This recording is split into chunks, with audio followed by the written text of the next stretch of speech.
Bismillahirrahmanirrahim. Audiobooks. Sejarah Islam yang hilang menelusuri kembali kejayaan Muslim pada masa lalu. Bab 1. Arab pra-Islam.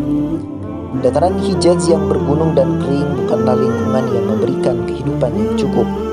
Terletak di bagian barat semenanjung Arab, daerah ini dapat dilukiskan dengan dua kata, kering dan panas. Pada musim panas, suhu bisa mencapai lebih dari 30 derajat Celcius dengan kelembapan rendah. Jauh ke arah timur, bukit-bukit pasir menandai daratan tanpa ada tumbuhan hijau atau permukiman tetap. Tetapi dari daratan yang kejam ini, pada awal 600-an Masehi bangkitlah sebuah gerakan baru. Gerakan ini akan mengubah haluan sejarah semenanjung Arab dan dunia. Geografi. Luas semenanjung Arab lebih dari 2 juta kilometer persegi di pojok barat laut benua Asia. Letaknya yang di antara Asia, Afrika, dan Eropa membuat tanah ini memiliki hubungan unik dengan 3 benua dunia lama. Sekalipun posisinya strategis, Arab diabaikan sebagian besar orang luar. Orang Mesir kuno memilih meluaskan wilayah ke bulan sabit subur dan Nubia daripada ke padang pasir Arab. Alexander Agung hanya melintasinya pada 300-an sebelum Masehi dalam perjalanan Persia ke India. Kekaisaran Roma yang hebat mencoba melakukan invasi ke semenanjung ini melalui Yaman pada 20-an sampai Masehi.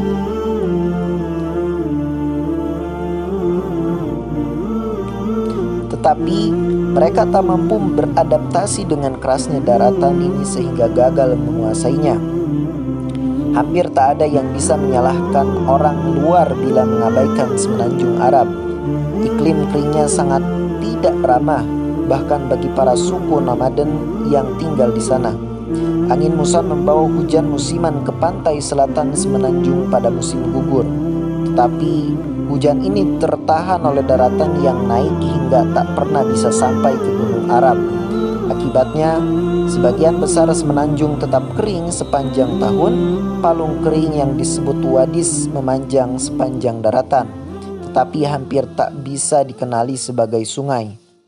Saat awan berkumpul dan turun hujan, wadis menjadi jalur air yang mengalir dan bermanfaat, yang penting bagi pertumbuhan tanaman musiman sehingga bisa berkembang di daratan kering ini. Tetapi begitu musim hujan berakhir, wadis kembali ke keadaan biasanya, kering dan tak bermanfaat sebagai sumber air.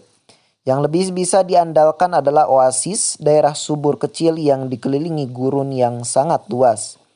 Oasis bisa menjadi tempat tinggal komunitas kecil atau tempat singgah orang yang berpergian.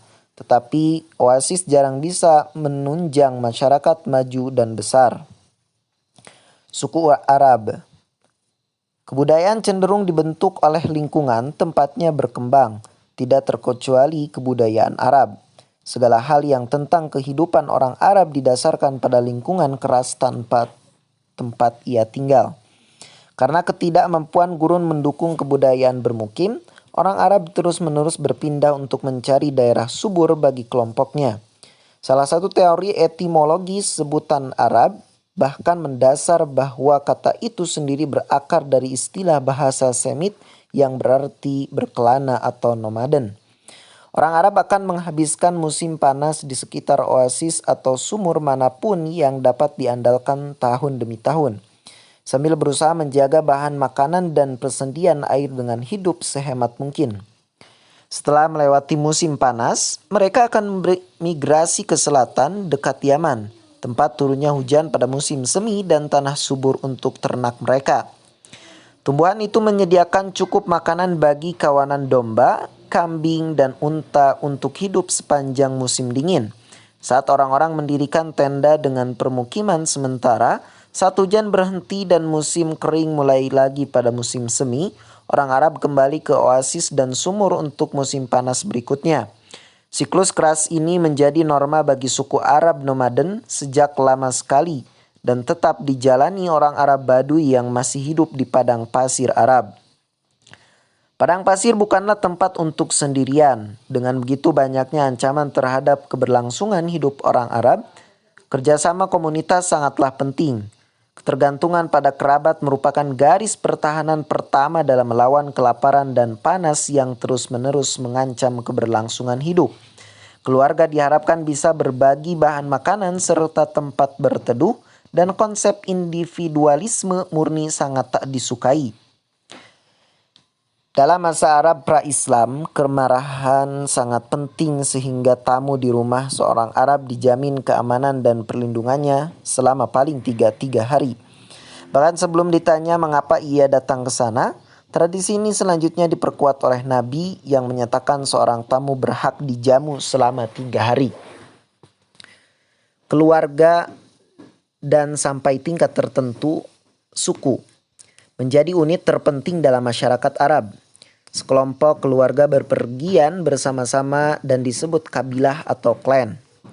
Beberapa klan membentuk suku yang dipimpin seorang kepala suku yang disebut Saih. Identitas dan asal suku sangat penting dalam dunia Arab pra-Islam. Anggota suku akan mendapat perlindungan, dukungan, dan kesempatan ekonomi. Suku-suku akan berperang untuk mempertahankan salah satu anggotanya, dan perang suku yang mengerikan umum terjadi sebelum datangnya Islam. Persaingan memperebutkan tanah berumput dan kawanan ternak kerap membawa suku-suku pada perang yang menghancurkan, yang bisa berlangsung bertahun-tahun dan memakan banyak korban. Bagi orang Arab, perjuangan hidup itu harus terus-menerus dilakukan, baik melawan manusia maupun alam. Dalam masyarakat suku dan nomaden seperti ini, ungkapan artistik sulit disalurkan. Sumber daya dan waktu yang dibutuhkan untuk menyelesaikan patung dan lukisan seperti kebudayaan kuno Mesir dan Yunani hampir tak ada. Tetapi hasrat alamiah manusia mencari keindahan tak dapat dilenyapkan oleh pasir gurun. Malahan hasrat ini menemukan bentuk baru, bahasa. Mungkin lebih dari bahasa lain di dunia, bahasa Arab itu sendiri merupakan sebentuk ungkapan artistik. Kata dan struktur kalimatnya cair, menciptakan beragam cara untuk mengungkapkan suatu gagasan yang sama. Dengan demikian, puisi menjadi seni de facto di Arab. Syair epos panjang yang memuja suku dan kepahlawanan menjadi karya seni terbesar mereka. Penyair terbaik didapuk menjadi pesohor dengan segala cara. Kata-kata mereka diingat oleh publik dan diulang-ulang lintas generasi. 7 syair terhebat pra-Islam dikenal sebagai mu'allaqat, yang berarti yang teragung. Syair tersebut dijuluki demikian karena digantung di dinding Ka'bah di Makkah, atau tergantung di hati seluruh orang Arab untuk menghormati medium berbentuk syair ini. Meskipun menjadi masyarakat sastra yang maju, tulisan masih langka di semenanjung Arab. Akan tetapi, bentuk bahasa tertulis ini pernah muncul pada 500-an Masehi. Hafalan sudah cukup bagi orang Arab yang mampu mengingat sejak ribuan baris sehingga dapat mengulanginya bagi generasi masa depan. Menghafal nantinya terbukti menjadi kecakapan vital bagi Islam datang di semenanjung ini pada 600-an Masehi. Berbicara tentang agama, orang Arab pra-Islam hampir semuanya politis. Tradisi Islam meyakini Nabi Ibrahim atau Abraham dan anaknya Ismail atau Ismail membangun Ka'bah di lembah Mekah pada masa lalu sebagai rumah pemujaan satu Tuhan. Ka'bah dibangun dalam bentuk kotak di atas pondasi yang dibuat oleh manusia pertama, yaitu Adam. Dari tempat suci ini, Ismail bisa menyampaikan pesan monoteisme kepada bangsa Arab yang telah mengangkatnya sebagai bagian dari bangsa Arab sendiri. Tetapi selama berabad-abad, anak cucu Ismail mendistorsi ajaran monoteismenya. Patung batu dan kayu dibuat untuk menampilkan sifat-sifat Tuhan. Selanjutnya mereka menampilkan Tuhan-Tuhan yang terpisah sama sekali.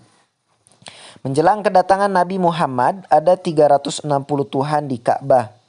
Pesan Ibrahim dan Ismail tak seluruhnya hilang dari ingatan orang Arab. Bahkan beberapa ajaran pokoknya masih berperan penting bagi masyarakat ini. Tentu saja mereka masih mempercayai Tuhannya Ibrahim dan Ismail yang dalam bahasa Arab disebut Allah. Tetapi mereka yakin bahwa Allah hanya salah satu dari banyak Tuhan yang ditampilkan lewat patung.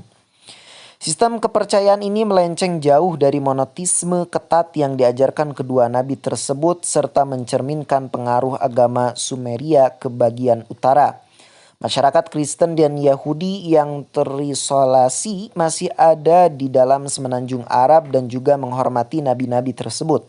Tetapi itulah ujung kesamaan mereka. Penganut monoteisme yang tersebar di Arab cenderung menghindari asimilasi penuh dengan penganut politisme Arab dan malah menciptakan masyarakat yang picik. Tetangga Arab. Meskipun berada jauh di gurun semenanjung Arab, jauh dari kebudayaan yang lebih maju, bangsa Arab tidaklah terisolasi dari para tetangganya sama sekali. Bangsa Romawi telah menjadi adik kuasa regional di sepanjang perbatasan utara semenanjung pada dekade awal Masehi. Dengan memadamkan banyak pemberontakan Yahudi di provinsi Suriah, Palestina, Romawi menegakkan kendali mereka di wilayah tersebut. Bagi bangsa Arab Baduy, hal ini berarti hadirnya mitra dagang yang kaya dan kuat di sebelah utara. Para pedagang secara berkala melintasi bagian barat semenanjung dari Yaman di selatan menuju Suriah di utara dengan memperdagangkan barang-barang dari tempat-tempat jauh seperti India dan Italia. Bangsa Romawi sudah puas berbantahan di daerah yang lebih ramah dan familiar di bulan sabit subur dan membiarkan bangsa nomaden Arab melanjutkan perdagangan ke daerah-daerah yang lebih jauh. Di sebelah timur Laut Arab terdapat plato Iran. Kebangkitan dinasti Sassanid di Persia pada 200-an Masehi menghadirkan persaingan panjang antara Romawi dan Persia yang akan berdampak pada bangsa Arab. Batas antara dua kekaisaran besar ini berubah-ubah, tetapi biasanya ada di gurun Suriah, semenanjung Arab sebelah utara. Baik Romawi maupun Persia berusaha untuk mendapatkan keunggulan dengan memanfaatkan suku-suku Arab, biasanya yang telah memeluk agama Kristen sebagai wakilnya. Bersemangat memanfaatkan konflik ini untuk kepentingan sendiri, persekutuan dua suku Arab pun berkembang menjadi negara sekutu demi kekuatan besar. Penguasa Ghassanid mendirikan kerajaan dalam bentuk yang sekarang terdiri atas Yordania, Suriah, dan Palestina. Kerajaan itu berfungsi sebagai penyangga bagi kekaisaran Romawi. Dengan cara yang sama, Lakhmid mengontrol Mesopotamia Selatan dan melayani Persia. Kedua kerajaan Arab ini sangat dipengaruhi oleh majikannya yang menghabiskan banyak dana untuk mempersenjatai daerah taklukannya dalam menghadapi musuh.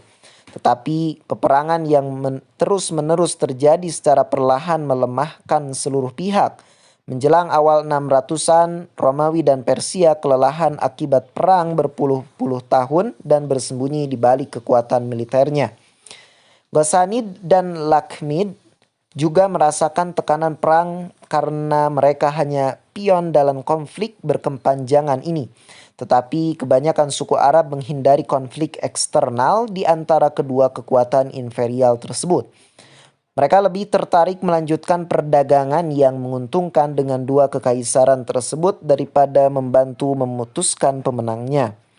Di sebelah selatan semenanjung terdapat kerajaan Aksum yang kuat di Abyssinia, Ethiopia sekarang ini. Berada di pegunungan Abyssinian, Aksum adalah negara perdagangan kuat yang menghubungkan kerajaan-kerajaan di pedalaman Afrika, rute laut Samudra Hindia, dan bagian selatan semenanjung Arab. Sebagai tempat persimpangan perdagangan, Aksum berpengaruh besar bagi perdagangan Arab yang berdagang dengan orang Aksum di Yaman. Seperti halnya Romawi, Aksum adalah kekaisaran Kristen yang bersitegang dengan Persia dalam beberapa kejadian. Pengendalian perdagangan melalui Yaman merupakan sumber konflik tanpa henti karena kedua belah pihak berusaha menjadikan para pemimpin lokal sebagai pengikutnya. Dalam globalisasi dunia yang meningkatkan pada awal 600-an, bangsa Arab sadar akan keberadaan para tetangga mereka dan terpengaruh oleh peristiwa-peristiwa yang terjadi di luar semenanjung Arab. Menjadi persimpangan tiga negara besar menyebabkan mereka mafhum akan politik internasional dan memiliki keahlian memanfaatkan persaingan demi keuntungan mereka. Meski tinggal di lokasi yang berbahaya, bangsa Arab aman di tengah-tengah gurun. Mereka menyebut semenanjung itu Jazirah Al-Arab, yang berarti pulau bangsa Arab, menggambarkan betapa terisolasinya bangsa ini. Keterisolasian ini terbukti sangat bermanfaat. Lingkungan yang keras membuat tak satu pun negara-negara di sekelilingnya dapat menyerbu dan menduduki tanah Arab. Siklus pengembaraan tradisional dan cara hidup mereka sebagian besar tak berpengaruh oleh politik dan perang regional. Dalam lingkungan yang terlindung ini, sebuah gerakan akan bangkit pada awal 600-an. Gerakan tersebut akan berimplikasi besar bagi negara-negara sekitarnya dan akhirnya seluruh dunia.